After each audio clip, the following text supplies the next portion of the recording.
So you don't got the Spirit of God, but you profess and you claim to be a teacher of the things to come. Well, God got people like Tammy T on the job. Okay? We the real roundup call. All right? We're not the ones with the impressionable moments. We're not the ones with all the views. We're not the ones with all the cues, and we don't get set, mark, go. We just go. God got us out here because we the real soldiers.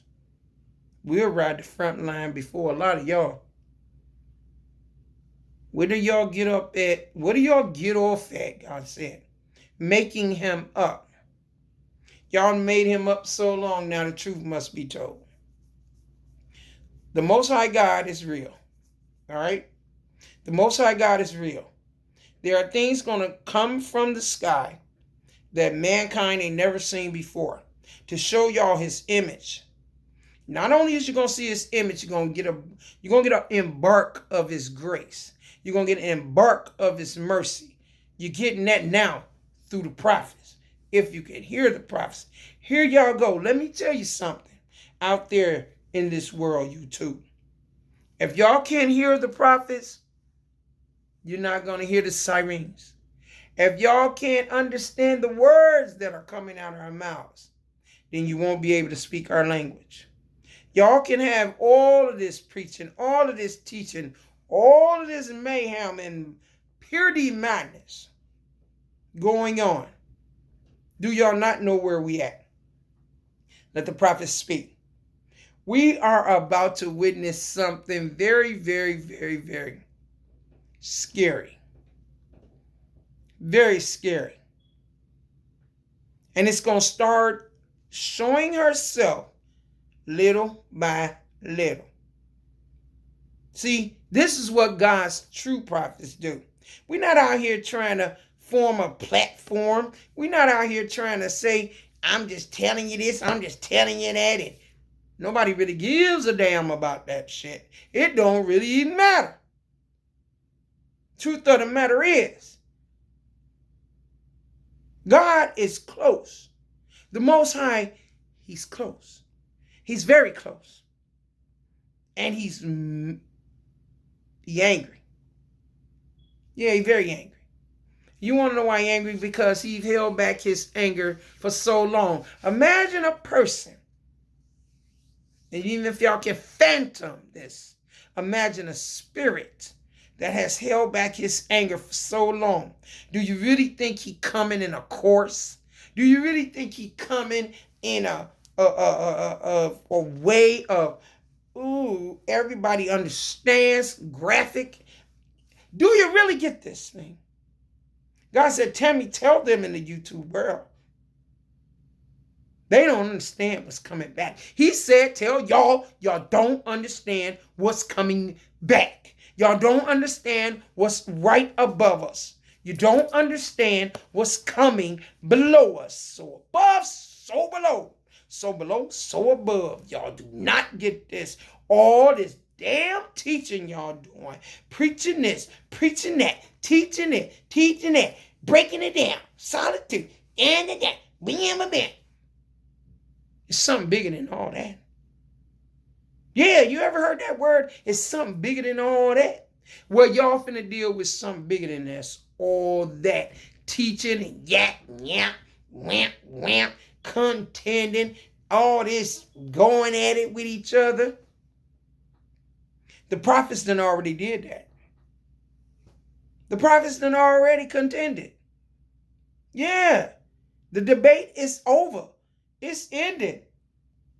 You know where we at? Y'all know where we at? Y'all like the woman with the issue of blood. You're riding on the coattail of Jesus, looking for a healing. After years of your issue of blood. 400 years is over. Visiting the generation from the first to the fourth. That's what we up against. The Most High God is here. And we're about to witness and see some things we never saw in our life. Yeah, in your life. Tell me, should I stop teaching and preaching the gospel and telling everybody what the Lord said? No, I ain't telling you to stop doing nothing. I'm going to tell you this, though. You better bring it to a conclusion and sum it up. You got homosexuals writing Bibles called In Conclusion. And I have another thing I really want to say that God gonna bless me and lead me to let it out. Christians, y'all do need y'all own Bible. Because that King James Version, that is for Israelites. That is an Israelite book. So if y'all want to be Christians at this, I think, hey, the homosexuals wrote them a Bible, right? Christians, go and write y'all a Bible. Write it based on Christianity, the white man slave mentality. That's all it is. White man slave mentality. To keep a nigger under subjection. Go write a book on Christianity. And sell it. Because as long as y'all in that King James Version, that book was written for Israel. We not out here playing games with y'all. Never was it a game. That book is written for God's chosen children, the Israelites. And ain't no white people dominating that book. Ain't no race of nothing dominating that book. That book is for Israel. Israel only. I agree when the brother said, Christianity, go write your own Bible. Y'all believe in adultery. Y'all believe in stealing, killing, and destroying. I mean, it ain't nothing Christianity agree with everything. Y'all make all excuses. Over in the King James Version, y'all can take it from Old to the New Testament. However you want to derive this thing. However you want to drive this thing. It's all going to end up one way. That God is God. And may his truth be everlasting. Nothing formed or built that he can't destroy. No, it's not a doctrine. It's not a preacher, teacher, minister, a bishop, elder. It's nothing he can't dismantle and destroy.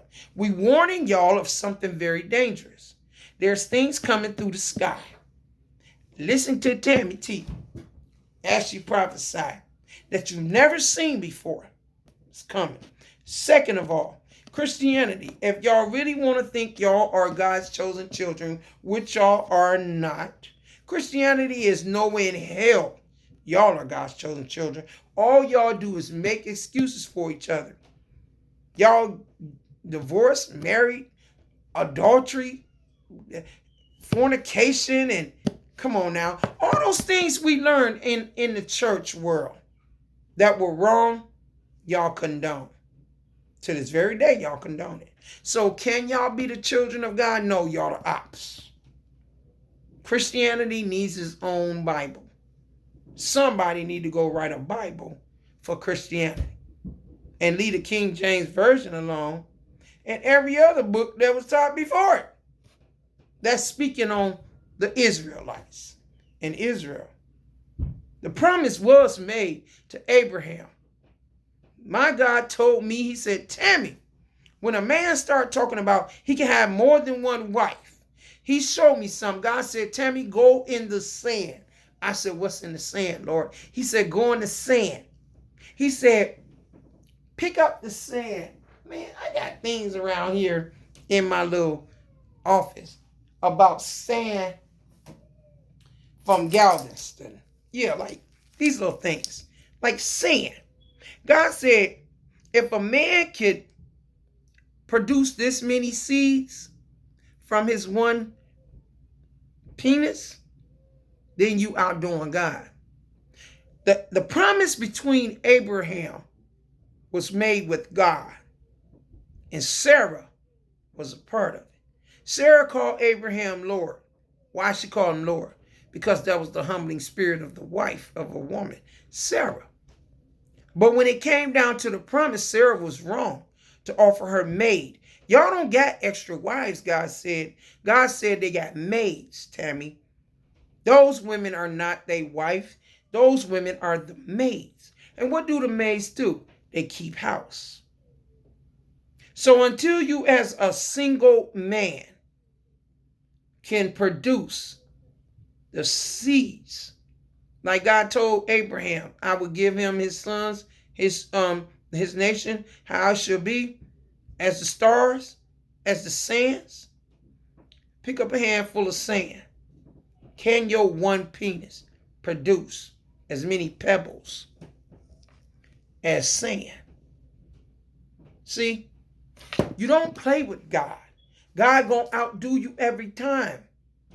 As a man, as a woman, it don't matter. The promise was made to Abraham. The promise was Isaac, not Ishmael. Don't say Abraham had more than one wife, because he didn't. Abraham only had Sarah.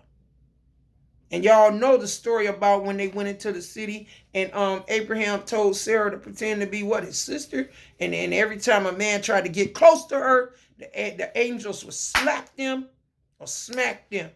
Because nobody touches God anointed. And nobody does his prophets any harm. We're going to break that thing down. No man ain't supposed to have more than one wife. You want to know why? Because God said, thou shalt not commit adultery. Yeah. And he said, Tammy, show him the sand. See that sand in there? I collected this a long time from Galveston Beach. Me and my family went to Galveston Beach in Texas, visiting my mother-in-law. He said, show them sand. Until a man with one penis can produce this many children, not out of 2 or 3 or 4 or 5 or 6 or 7.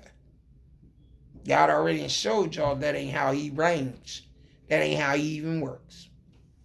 If your one penis can produce the sands of the sea, which was the promise between Abraham and God.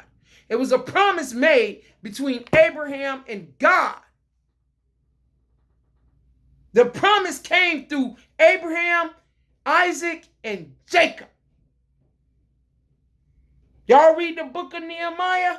You want to use that as a scripture to support your madness? You got to read Nehemiah, the prophet, all the way through. We don't supposed to sell our daughter. Our daughters ain't supposed to sleep with men with multiple wives. No game tonight, spirit. Y'all think this is a game?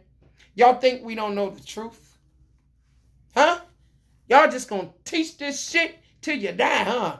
Teach it till you die. Ride it till the wheels fall off. But until your penis is able to make this many children, just don't want penis. Not your lineage. Not your carry-on bags. No man will outdo God. God said my promise was made, hold on, between me and Abraham. Seems like men getting it confused, thinking that I get multiple wives, I can spread my seed. You fool. You fool. That is not between you and God. The promise, it's the promise you need to focus on. It was made between God and Abraham. Not you and your little penis and your little concubines. Did you ever meet a man in the Bible that made more children than the sands of the sea? Or the stars? Have you ever met a man? Have you ever lived long enough? God said, Tammy, they're going to challenge that one on you. And I said, what do I say, Lord? He said, tell them they can't outdo God. I never meant for a man to have more than one wife. God is a jealous God. And when Abraham and Sarah had that confliction going on in their house, and Sarah made the suggestion, hey, Abraham, God told you your seeds was going to be like the stars or the sands of the sea. So I'm too old to have a baby with you, son, honey. So, honey, go over there and sleep with my maid, young, tender. Yeah, God said y'all like them young and tender. Look at you. Don't you like them young and tender? Perky, huh? So Abraham went over there and said, he said, Sarah, you sure? Sarah said, yeah, I'm sure. God made a promise to us, and baby, we gonna carry it out. You is my Lord. You is Lord. Abraham went over there and lay with that young woman. Guess what happened when you lay with a young woman? Oh, bearded, gray-haired man. You get them pregnant. It's normal. It's not nothing you should be hoorahing about. It's a normal act. You're an old man with a healthy sperm because God made it that way. Abraham was able to impregnate, what was her name? Work with me, y'all. Work with me. The woman name was someone H. I'll get it. And she gave birth to Ishmael. But she was Sarah's maid servant. So you don't got more than one wife. You really got one wife and the rest are maid servants. That's what they are. They maid servants. They are made to serve.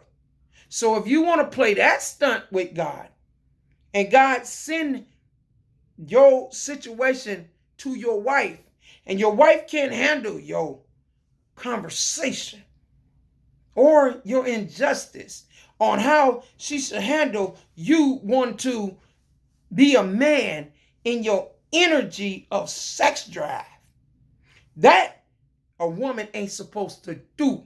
Sarah did it. Sarah repented of it. And then God spoke to Abraham and he said, you know, Sarah is right, Abraham. Go check your scriptures. Throw her out. And her son. Y'all got this thing figured out wrong. And y'all talk about it wrong. And y'all minister it wrong. This is not a game. It never was. Abraham was an old man. And in his old man age, he would love to desire to sleep with a younger woman. Sarah was 90-something, 70-something years old. Of course, he would take her up on an offer to go sleep with a younger woman and produce a baby. That was not of the promise, though. See, we gonna stick with the promise. The promise was from Abraham, passed down to Isaac, passed down to Jacob. And we at Jacob right now. Y'all gonna wake y'all up real quick. This is not about having no 3 and 4 and 5 wives, trying to preach it and teach it like it's a ministry, trying to bring us all in a unity of all you and your concubines and all that. David, talking about David, man after God's own heart. The promise wasn't made with David, even though he was a man of God's heart. Wasn't no promise made to David. The promise was made to Abraham through Isaac, through Jacob. Focus on the promise. Don't let Sarah calling her husband Lord and saying, go sleep with a younger version of me, my maid, and get her pregnant, make you think that that is the will and the way the promise of the Most High God is going to come forth. Y'all going to stop this madness. You're running out of time any damn ways. Until y'all little seed in your penis can make these little pebbles. If I picked up a handful of this right now, poured it in my hand, what they say the world consists of, so many billions of people, do you really think you and your one penis can produce this many pebbles? See, that was a promise. Don't get delusional. Y'all taking it carnal. Now you carnal with that. God hates carnal. Now you got to get spiritual with this. The making of Israel was a promise made between Abraham and the Most High God. God spoke to Abraham and he said, I will give you sons and children as the sands of the sea and also like the stars. Sarah got beside herself and she said, honey, God made you a promise and I don't feel like I can bring it forth. So go sleep with my handmaiden and get her pregnant. And I hope that the will of God will be done through her, because it ain't going to be done through me. That's why Sarah laughed. This is what you want to stop doing. Laughing at the will of God and making up